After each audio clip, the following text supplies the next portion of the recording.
பிஸ்மில்லாஹிர் ரஹ்மான் ரஹீம். அன்பான மாணவர்களே, அஸ்ஸலாமு அலைக்கும் வரஹ்மத்துல்லாஹி வபரகாத்து. தரம் 11 மாணவர்களுக்கான பாடப்புத்தகத்தில் 26வது பாடமான இஸ்லாமிய நிதியியல் அல்லது இஸ்லாமிய கொடுக்கல் வாங்கல் தொடர்பான பாடத்தை நாங்கள் இன்ஷா அல்லாஹ் இன்று பார்க்க இருக்கின்றோம்.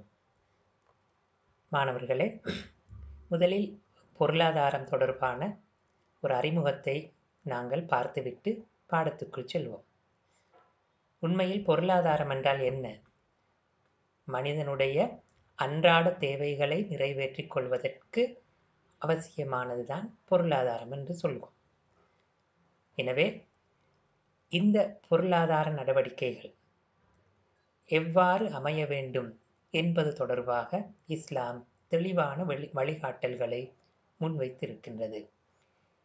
நாங்கள் வாழ வேண்டுமென்றால் உழைக்க வேண்டும், தொழில் செய்ய வேண்டும், பொருள் தேட வேண்டும். இதனைத்தான் நாங்கள் எளிமையாக பொருளாதாரம் என்று சொல்கிறோம். எனவே அதை எவ்வாறு சம்பாதிக்க வேண்டும், எவ்வாறு செலவழிக்க வேண்டும், இந்த விடயங்களை பற்றி இஸ்லாம் தெளிவான வழிகாட்டல்களை முன்வைத்திருக்கிறது.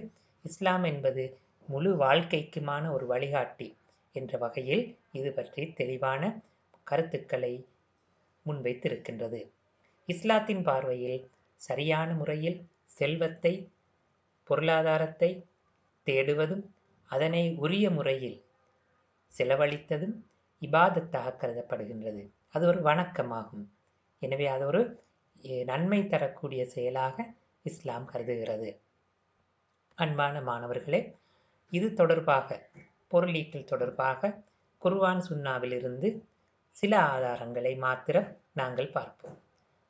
குர்ஆனுடைய வசனம் சூரா நிசா 39 இவ்வாறு சொல்கிறது: உங்களில் ஒருவர் மற்றவருடைய பொருட்களை தவறான முறையில் உண்ணாதீர்கள். குர்ஆனிலே இது தெளிவாக சொல்கிறது. அடுத்தவர்களுடைய பொருளை, அடுத்தவர்களுடைய செல்வத்தை தவறான முறையில் அபகரிக்க பயன்படுத்தக்கூடாது என்பது சம்பந்தமாக சொல்கிறது. அதேபோல் ஹதீஸ் நாங்கள் தேடி பார்க்கும்போது ஒரு ஹதீஸிலே இவ்வாறு இடம்பெற்றிருக்கிறது: ஹலாலான உலகப் பொருட்களை தேடி சம்பாதிப்பவர் பௌர்ணமி நிலவு போன்ற வெளிச்சமான முகத்தோடு மறுமை நாளில் அல்லாஹ்வை சந்திப்பார். எனவே பொருளீட்டல் தொடர்பாக, ஆகுமான பொருளீட்டல் தொடர்பாக குர்ஆன் ஹதீஸ் தூண்டியிருப்பதோடு தவறான பொருளீட்டல் முயற்சிகள் தொடர்பாக அவை கண்டித்தும் எச்சரித்தும் இருக்கின்றதை நாங்கள் பார்க்க முடியும். இஸ்லாமிய நிதியியல் தான் இன்றைய பாடத்துடைய தலைப்பாக இருக்கிறது. அதனை பற்றி நாங்கள் எளிமையான முறையில் விளக்குவதாக இருந்தால், இஸ்லாம் அனுமதித்த மற்றும் தடுத்த கொடுக்கல் வாங்கல் முறைகளை பற்றி தெளிவாக எடுத்து கூறுகின்ற கலையே இஸ்லாமிய நிதியியல் எனப்படும். இது இஸ்லாமிக் ஃபினான்ஸ் என்று அழைக்கப்படுகிறது. இது மிகவும் விரிவான தலைப்பு என்றாலும் உங்களுடைய பாடத்திட்டத்துக்கு அமைவாக மிகச் சுருக்கமாக விளங்கி வைத்திருத்தல் போதுமானது. மீண்டும் ஒரு முறை சொன்னால், இஸ்லாம் அனுமதித்த, ஹலாலாக்கிய, அதேபோல் தடுத்த, ஹராமாக்கிய கொடுக்கல் வாங்கல் முறைகளை பற்றி ஆராய்கின்ற கலைதான் இஸ்லாமிய நிதியியல் என்று நாங்கள் சொல்கிறோம். இன்று இஸ்லாமிய நிதியியல் என்பது உலகில் முஸ்லிம்கள் மட்டுமல்ல, முஸ்லிம் அல்லாதவர்களும் தேடி கற்கின்ற ஒரு கலையாக மாறியிருக்கின்றது. ஏனெனில் ஏனைய பொருளாதார முறை வட்டியை அடிப்படையாக கொண்டிருப்பதால் அதிலிருந்து மீள்வதற்கு இன்று உலகம் தயாராகிக் கொண்டிருக்கிறது. இஸ்லாமிய நிதியியல் கற்பதனுடைய அவசியம்: ஒருவர் இஸ்லாமிய கொடுக்கல் வாங்கல் தொடர்பான அடிப்படை அறிவை பெற்றிருப்பது ஃபர்லு ஐன் என்று கூட சொல்ல முடியும். எனவே ஒவ்வொருவரும் அதனை பொருளீட்டல் தொடர்பான ஹலால், ஹராம் பற்றிய சட்டங்களை அறிந்து வைத்திருத்தல் அவசியம். மறுமையிலே இது பற்றி எனக்கு தெரியாது, இந்த கொடுக்கல் வாங்கல் முறை பற்றி தெரியாது என்று சாக்கு போக்கு சொல்ல முடியாது. எனவே தான் உமர் ரலியல்லாஹு அன்ஹு அவர்கள் சொன்னார்கள், மார்க்க சட்டங்கள் தெரிந்தவர் மட்டுமே நம்முடைய கடை வீதிகளில் வாங்கல் விற்றலில் ஈடுபட வேண்டும், சட்டம் தெரியாதவர்கள் சந்தைக்கு வர வேண்டாம் என்று எச்சரித்தார்கள்.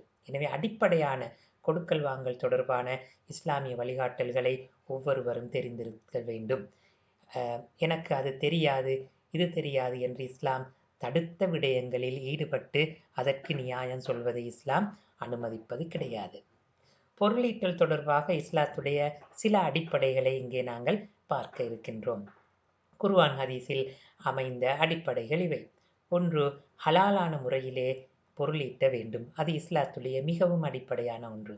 ஹலால் எது, ஹராம் எது என்பதை அல் குர்ஆனும் சுன்னாவும் எங்களுக்கு தெளிவாக சொல்லி இருக்கின்றன. எனவே ஹலாலான முறையில் மாத்திரமே எந்த பொருளீட்டலாக இருந்தாலும் அது மேற்கொள்ளப்பட வேண்டும். நல்ல நோக்கத்துக்காக தவறான முறையில் பொருள் சம்பாதிக்க முடியாது.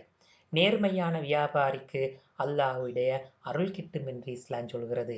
நேர்மையான முறையில் பொய் சொல்லாமல் வியாபாரம் செய்பவர்கள் மறுமை நாளில் நபிமார்கள், உண்மையாளர்கள், சாதிக்கீன்கள், சுகதாக்களோடு இருப்பார்கள் என்ற சுபசோபனமும் சொல்லப்பட்டிருக்கின்றது. எனவே மூன்றாவது, கடன் கொடுப்பதும் அதனை திருப்பி செலுத்த முடியாத போது அதற்கு உதவுவதும் நல்ல பண்புகளாக இஸ்லாம் சொல்லிக் கொடுக்கிறது. எனவே தகுதியானவர்களுக்கு, தேவையுடையவர்களுக்கு ஆபத்தான நேரத்தில் கடன் கொடுத்து உதவுவது ஒரு உயர்ந்த பண்பாக சொல்கிறது. அதேபோல் எடுத்தவர் நியாயமான காரணங்களால் கடனை திருப்பி செலுத்த முடியாத போது அவர்களுக்கு உதவுவது, காலம் தாழ்த்தி சற்று காலம் அவர்களுக்கு கொடுப்பது, இவ்வாறான உதவிகள் பண்ணுவது இஸ்லாத்தில் உயர் பண்பாக கருதப்படுகிறது. இஸ்லாம் அனுமதித்த பல கொடுக்கல் வாங்கல் முறைகள் இஸ்லாம் சொல்லி தந்திருக்கின்றன. அடகு, வாடகைக்கு விடுதல், கூட்டு வியாபாரம், இவ்வாறு பல்வேறு கொடுக்கல் வாங்கல் முறைகளை இஸ்லாம் எங்களுக்கு அனுமதித்திருக்கிறது. அதேபோல் ஐந்தாவது, பொருளீட்டலில் கூட்டு முயற்சிகளை இஸ்லாம் அனுமதிக்கிறது. எப்போதும் தனிநபர் மாத்திரமே கொடுக்கல் வாங்கலில் ஈடுபட வேண்டும் என்று இஸ்லாம் சொல்லவில்லை. வியாபாரமோ வர்த்தக நடவடிக்கைகளையோ கூட்டாக சேர்ந்து மேற்கொள்வதற்கும் இஸ்லாம் அனுமதித்திருக்கிறது. சில போது அதற்கு தூண்டி இருக்கிறது. பொருளீட்டலில் அநியாயமான பல விடயங்கள் நடைபெறும் போது அதனை இஸ்லாம் தடை செய்திருக்கிறது. உதாரணமாக வட்டி, சூது, கலப்படம், ஏமாற்று, பொய் போன்ற விடயங்களை இஸ்லாம் முழுமையாக தடை செய்திருக்கிறது. இவை பொருளீட்டல் தொடர்பாக இஸ்லாம் முன்வைக்கின்ற இஸ்லாத்துடைய அடிப்படையான சில அம்சங்கள். அடுத்து மாணவர்களே, இஸ்லாம் அனுமதித்த வர்த்தக முயற்சிகள் பற்றி பார்ப்போம். பல மாணவர்கள் அடிக்கடி இது தொடர்பான சந்தேகங்களை வினவுவதுண்டு. எனவே இதை பற்றி உங்களுடைய பாடத்திட்டத்துக்கு அமைவாக எளிமையான முறையில் இது பற்றிய விளக்கத்தை நாங்கள் சுருக்கமாக பார்ப்போம். இவையெல்லாம் இஸ்லாம் அனுமதித்த வர்த்தக முயற்சிகளாக நாங்கள் கருத முடியும். முதலாவது முராபஹா, லாபத்தை தீர்மானித்த வியாபார முறை என்று நாங்கள் சொல்ல முடியும். ஒரு பொருளை அதன் கொள்விலையோடு, நாங்கள் கோஸ்ட் என்று சொல்கிறோம், கொள்விலையோடு சந்தை நிலைக்கு ஏற்ப ஒரு லாபத்தை சேர்த்து விற்பனை செய்வதை இது குறிக்கிறது. எளிமையாக சொன்னால், ஒரு பொருளை வாங்கி நாங்கள் வாங்கிய விலையோடு லாபத்தையும் சேர்த்து இன்னொருவருக்கு விற்பனை செய்வது முராபஹா என்று நாங்கள் சொல்ல முடியும். இங்கு நுகர்வோரும் வியாபாரியும் பேரம் பேசி, விலைகளை பேரம் பேசி அல்லது நிகோஷியேட் பண்ணி விலையை தீர்மானிக்க முடியும். குறைத்து பேசி அவர்களுக்கு வாங்கி கொள்ள முடியும். அல்லது ஃபிக்ஸட் பிரைஸ், விலை மாற்றமின்றி விற்பனை செய்யவும் முடியும். எனவே வியாபாரிக்கு அந்த உரிமை இருக்கிறது. இவ்வாறு ஏதேனும் ஒரு வகையில் தன்னுடைய பொருளை விற்பனை செய்வதற்கு முடியும். அடுத்து, பொருளுக்கான விலையை பொருளை வாங்கியவர் உடன் காசாக, கேஷாக அல்லது தவணை கட்டண அடிப்படையில், இன்ஸ்டால்மெண்ட் என்று நாங்கள் சொல்கிறோம், தவணை கட்டணமாக மாதாந்த அடிப்படையில் உரிய தொகையை செலுத்த முடியும். உடனடியாக காசாகவோ அல்லது தவணை முறையிலோ செலுத்துவதற்கு முடியும், அதற்கு விற்பனையாளர் இணங்கும் பட்சத்தில். தவணை கட்டணமாக உதாரணமாக 2 வருடம் 3 வருடம் என்று நாங்கள் செலுத்தும் போது வியாபாரிக்கு லாபத்தில் அதிகரிப்பு செய்து விற்பனை செய்வதற்கு முடியும். முராபஹா விற்பனை, இந்த வியாபார முறையில் சில அடிப்படையான நிபந்தனைகள் இருக்கின்றன. உதாரணமாக, எந்த பொருளை விற்பதாக இருந்தாலும் அது ஷரியா, இஸ்லாமிய குர்ஆனும் சுன்னாவும் அங்கீகரித்ததாக இருக்க வேண்டும். அதேபோல் ஒரு பொருளை பெற்ற பின் அதனை ஒப்படைக்க வேண்டும். இவ்வாறு சில நிபந்தனைகளும் இருக்கின்றன. எனவே முராபஹா என்பது ஒரு பொருளை வாங்கி அந்த வாங்கிய விலையோடு லாபத்தை சேர்த்து இன்னொருவருக்கு விற்பனை செய்வதை சுருக்கமாக நாங்கள் சொல்ல முடியும். மாணவர்களே, அடுத்ததாக முஷாரக்கா, கூட்டு வியாபாரம்.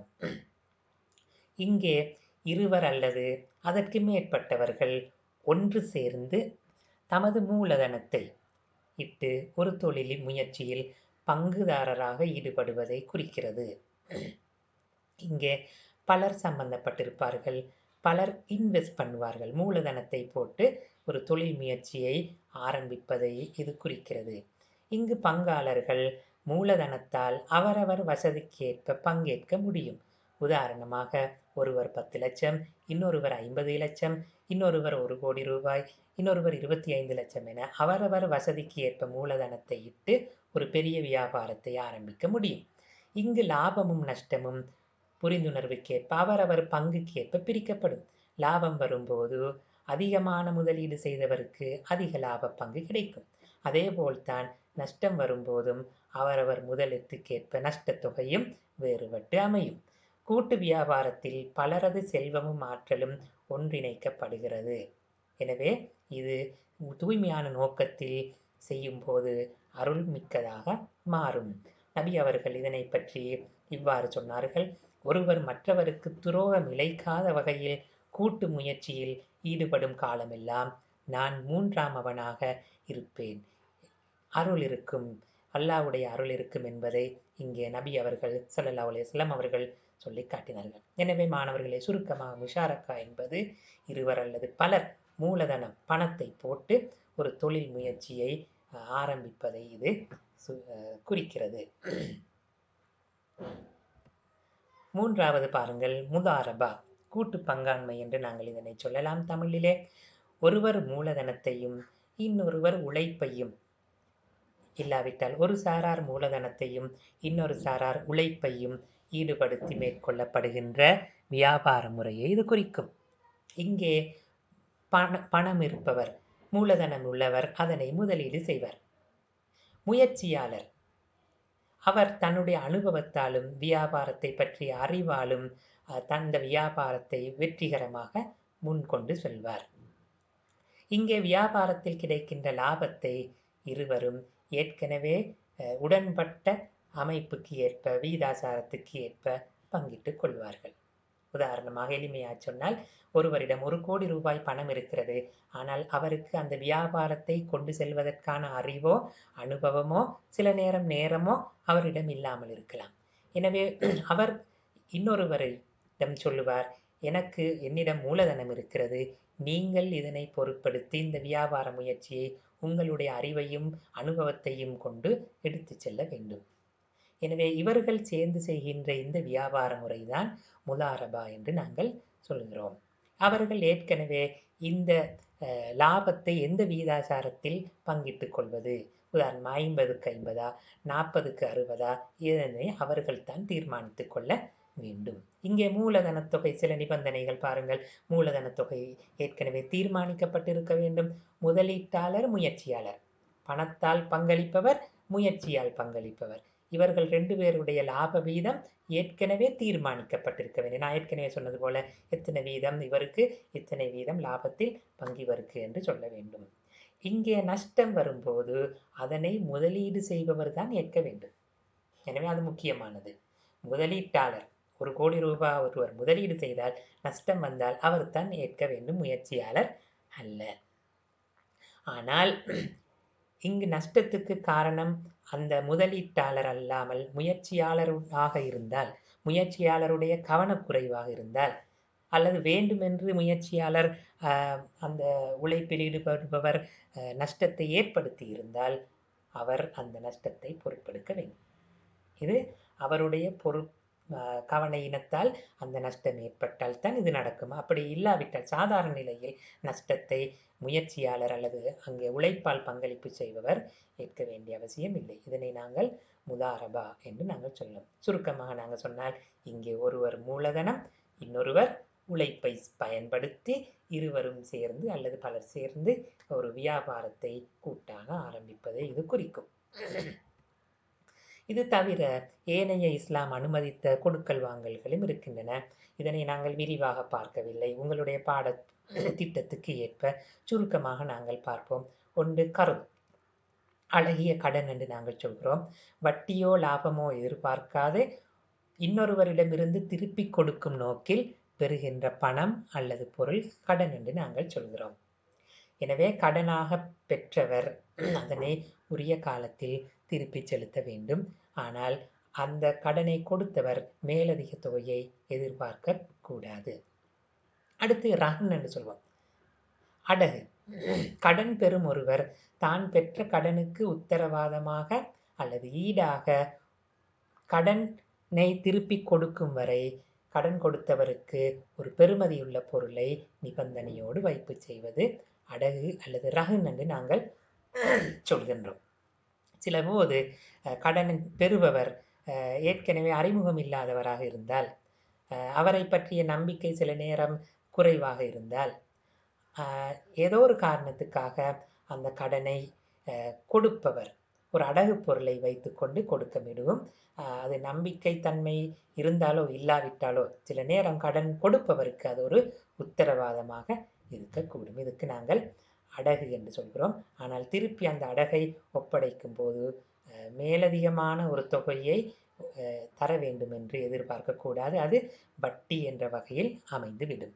அடுத்து பாருங்கள் மாணவர்களை, இஜாரா வாடகை என்று சொல்லுவோம். ஒரு பொருளை குறித்த ஒரு காலப்பிரிவு வரை நிர்ணயிக்கப்பட்ட கூலியை பெற்றுக்கொண்டு இன்னொருவர் பயன்படுத்த ஒப்படைப்பது. அதாவது ஒருவர் அசையும் பொருளோ அசையா பொருளோ ஒரு வீட்டை வாடகைக்கு குறித்த 2 வருடத்துக்கு இவ்வளவு கூலிக்கு கொடுக்க முடியும் என்று உடன்படிக்கை அடிப்படையில் கொடுக்கலாம். அல்லது ஒரு வாகனத்தை இத்தனை நாட்களுக்கு இத்தனை மாதத்துக்கு வருடத்துக்கு என்று வாடகையாக குத்தகையாக கொடுக்க முடியும். இங்கே இவை ஏற்கனவே இந்த காலப்பகுதி அதே போல் பெற்றுக்கொள்கின்ற கூலி என்பன 2 பேரும் பேசி தீர்மானித்து கொண்டிருக்க வேண்டும்.